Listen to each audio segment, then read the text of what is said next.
Today we're diving into Chapter 4, called Conscious Spending, How to Save Hundreds per Month, and Still Buy What You Love. From the book I Will Teach You to Be Rich by Ramit Sethi. Have you ever felt trapped by money? Like you want to save but you also want to live. Enjoy life without that knot in your stomach? I've been there. Feeling torn guilty for spending. Worried about saving. It's heavy, isn't it? But here's the thing. Chapter 4. It's like a light in the dark. Ramit's big idea is so simple. It's called conscious spending. It means choosing where your money goes. Not letting it slip away. You spend big on what you love. And cut back hard on what you don't. It's not about saying no to everything. It's about saying yes to what matters. Let me tell you about my friend Lisa. She loves to travel, dreamed of Italy for years. But money had always held her back. She'd stress over every little purchase. A coffee here, a shirt there. It weighed her down. Then she read this chapter. And something clicked. Ramit says split your money into 4 buckets. Fixed costs like rent. Savings for your future. Investments to grow your wealth. And guilt-free spending for what lights you up. Lisa looked at her spending. She was dropping $200 a month on clothes she didn't even wear. She cut that back to $50. And redirected the rest to a travel fund. Now, she's saving for Italy and still enjoys her coffee, guilt-free. It's not about giving things up. It's about choosing what matters most. For me, this chapter hit deep. I used to spend without thinking. $20 here, $30 there. Takeout subscriptions I didn't use. It added up and I felt out of control. Ramit made me ask, what do I love? For me, it's concerts. Going with friends, feeling the music. So I decided I'd prioritize that. I canceled a streaming service.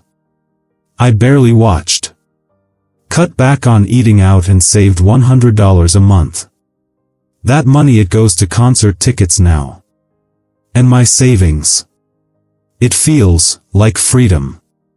Ramit's plan, it's so clear. He says aim for a balance. 50 to 60% of your income for fixed costs.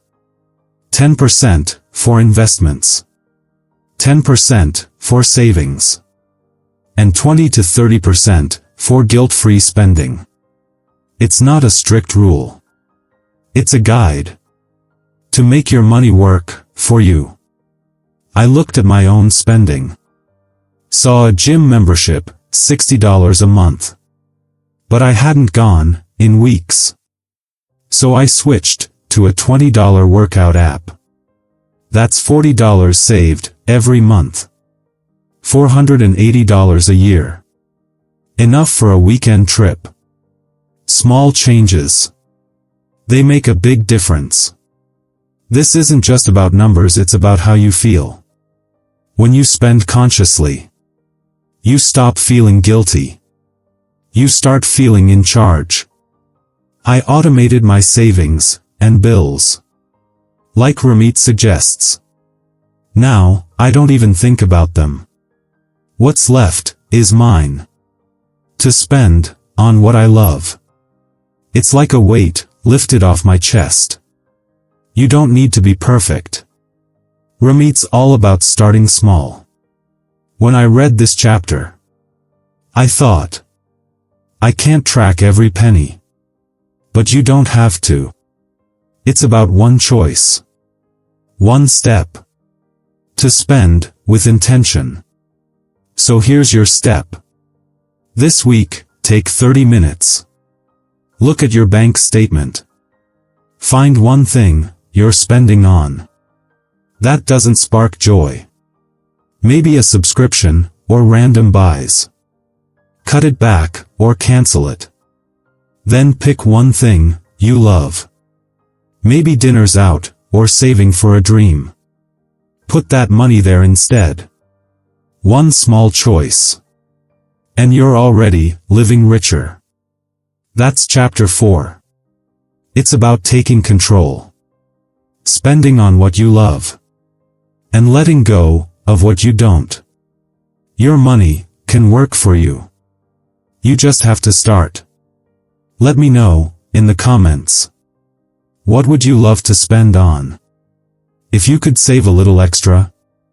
And this video is part of my chapter-by-chapter breakdown of I Will Teach You to Be Rich.